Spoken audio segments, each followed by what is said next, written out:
Freak Nation, he's back. He's Ricky Stenhouse Jr. back in the Freak Nation. And Ricky, I know Talladega was so last week, but I want to talk about the comment that we talked about on Sunday night after Talladega, how you were out in front of this thing, how Talladega and superspeedways have been all about fuel saving. And I don't recall when this became such a dominant issue with these superspeedways up until, frankly, last Sunday when everybody was making such a big damn deal about it. Why is it such a big deal now versus years ago? I think all the teams are just learning. And we learned that, when you don't need tires, that, gas is your limiting factor on, how long your pit stop's going to be. It's all about making that last pit stop shorter. And so I think all the teams are just, figuring things out, every race that we go to. And now we all really know exactly what we need to do. Now it's all about trying to keep your track position, but also stay fuel at the same time. So as a driver, it's really, really difficult to do. And, it's frustrating at times, but at the same time, I felt like, when guys are saving more than others, you saw the group of Toyotas, they saved early in the run. And then at the end, kind of middle of the run, they, drove to the front and then moved to the bottom and then started saving again. So I don't know. I mean, I felt like we got some passes in there and, different strategies definitely played out. I thought our strategy was good and we just had a little bit slower pit stop than what we needed to, a little bit longer, and kind of took us out of contention for the win, but still a solid day for us. In life, Ricky, things evolve in order to get better or just to change because it's just necessary. With these changes, with the strategy changes, so to speak, does it really make the racing worse than it was before? I'm hearing drivers on both sides of this. I don't know if it's worse than before. I think every driver has an opinion. If it's good for you, then you're happy about it. And if it's not, then you probably are not thrilled about it. So, I think at times the racing has been better as far as a driver goes, is, being able to make passes easier, getting runs, pulling out of line. This car, when you do pull out of line, everybody's, when nobody's saving fuel and your speeds are up, when you do pull out of line, the car doesn't keep passing the guy that you're trying to pass. So, that's kind of difficult. But, I've watched some old highlights of races and, like 2017-ish, when we had a lot of power and that definitely you could make moves probably better. But, you're still going to save fuel. I mean, there's no way around not saving fuel. So, I do think the car could probably be better as far as, racing and, pulling out of the draft and, making moves, but I'm not sure you're going to get around the same fuel. Okay. That's absolutely fascinating to me because yes, we are seeing a lot of the Monday morning quarterbacking going on and go, oh man, I watched a race from 2015. Woo, we were so much better then. Stop it. I mean, this is what we have right now. But you did reference in there that maybe we could make some tweaks to the car in order for passing to be better. What would you recommend in that regard? I might be driving my motor home and I might be a dad and a race car driver, but I have no idea on engineering and aero technology. So I don't know what would, what that would take. But, my number one thing is always, we need more horsepower. That's just in general. I don't know if that'll make the racing better or not. It would be, it would let us go faster here at Texas Motor Speedway, which I'd be pumped about. So my answer is always more horsepower, but I have no idea what that would really do. Ricky Stenhouse Jr. joining us here in the Freak Nation Lucas Oil Studios. And Ricky, we hear people talk about a pure race, the purity of racing. In my eyes, the purity of racing is freaking passing. And we need to see more passing, whether it's horsepower, whether it's less downforce, put more of the car behind or in the controls of the driver. Dude, you drive on dirt in a sprint car. That's all about you containing a freaking bomb on wheels. You can't tell me that you wouldn't want to get in there and redesign this damn race car to where it'd benefit a driver driving a race car more than what we have now. I mean, I'm right there with you. I definitely think that, more horsepower, a smaller tire, let the car slide around a little bit more. Uh, you know, these cars have, I hate saying it, they've gotten a lot easier to drive than, what I was used to when I came into the Cup Series, or even when I ran in the Nationwide Series back in the day. So, I think we could make them tougher to drive. I think we could, make them faster, less tire width. Our tires are really wide now compared to, what we've had in the past.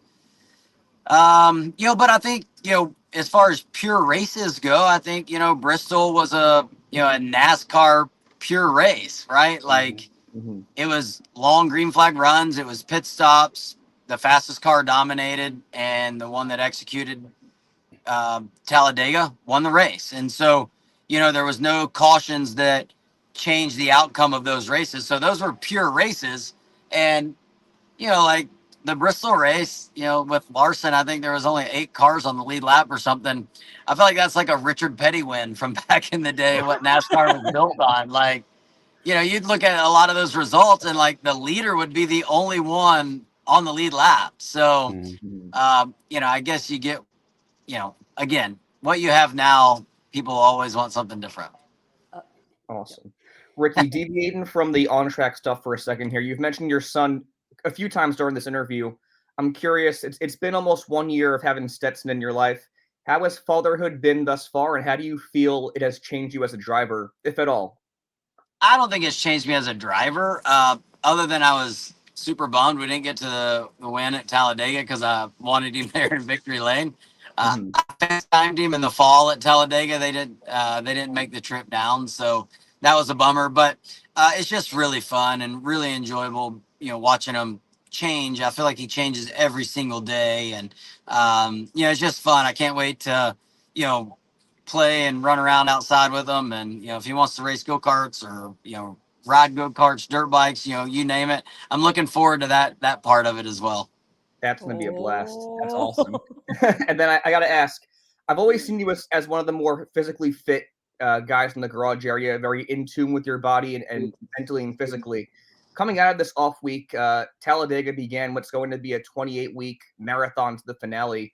I'm curious, how do your preparations change at all, if any? And do you feel that you'll be tested mentally as well in these next 27 weeks now?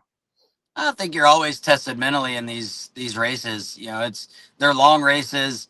The tracks are always changing. Your situation's always changing. Throughout the race, and so I think you're always going to get tested mentally. Physically, it's going to get hotter for sure, and hydration is key. I always say that I do work out a lot, but I wouldn't say it's necessary if you don't want to, but I do think it helps and it benefits keeping my heart rate lower.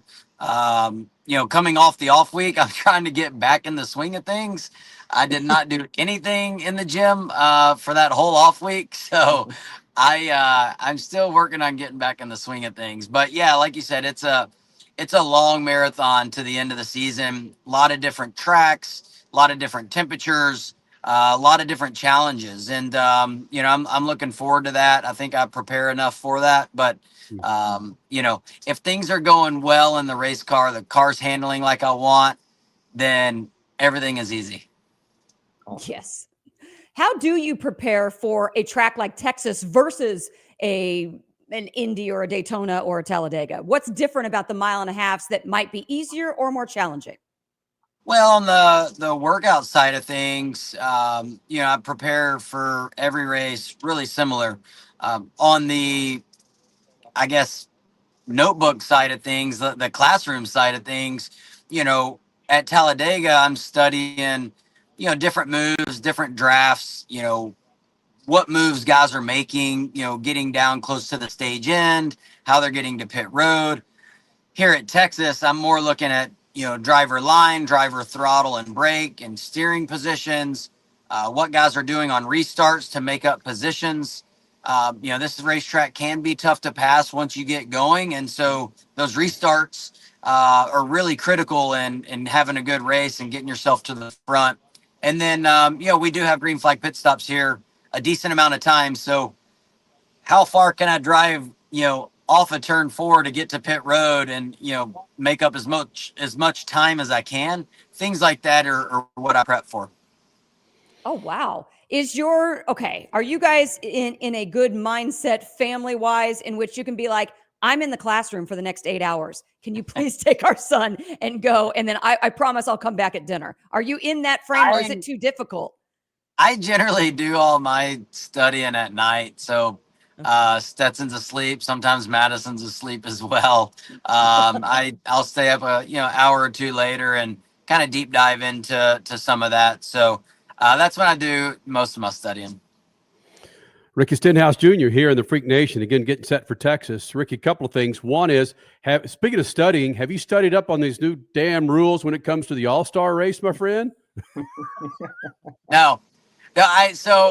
We had a meeting and, all these different things were kind of thrown out there of, oh, we're going to do no rules package or we're going to do this or that. And I'm like, I'll just find out when I get there and, just go from there. So, for me and our team, we're a single car team and, the short track package is something that, we feel like we need to get, better at. We need to improve. And so when we go to the All-Star race at North Wilkesboro, we're going to use that as a test session. We don't have teammates to run different setups on, any given weekend. So every data point that we have has to come from us. And so we're going to kind of use that as a test session, no matter what the rules package is. So that's what we'll be focused on. I do hear that, somebody can throw a caution whenever they want, which is fine. You own the racetrack and you put on the race. I guess you can do whatever you want. So it'll be something new. I mean, luckily it's not a points race. So, we'll just have to see if we can make more laps than we did last year. All right, Ricky, if I said you have to pick one, James Stewart, Ricky Carmichael, or Jeremy McGrath, who's your number one pick? I'm going to go RC. Attaboy. Got to stick with the Rickies. Got to stick with the Rickies. That's right. But all three of them were really fun to watch. Yeah. Again, with SpeedFreaks, we just haven't been a NASCAR show or a drag racing show. We've covered all the motorsports. So we've grown up with the likes of Carmichael, McGrath, James, and of course where we are now with Jet Lawrence and his madness. If you weren't running sprint cars or you weren't running NASCAR Cup Series, would you? And if you had the direction, would you be a retired former Supercross champion? I doubt it. I mean, I rode a lot of dirt bikes, and so when I was 5 years old, my dad took me to the go-kart track, and right next to the go-kart track was a Supercross track.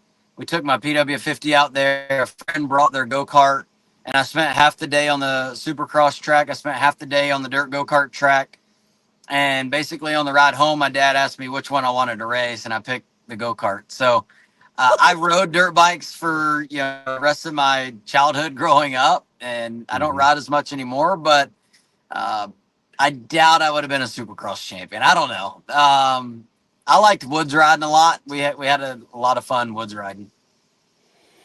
All right, man. I know you're going to go see your buddy Sonny Dykes out there at TCU to you're going to go get your workout on, or you just gonna go out there and drink some of the good old Fort Worth beer? I have no idea what we're doing. I told Sonny, we saw him on vacation a couple weeks ago, and I told him I wanted to come down and throw some football and show him my quarterback skills because I have some eligibility left. So we'll see how that goes. Man, Fort Worth could always use a lefty.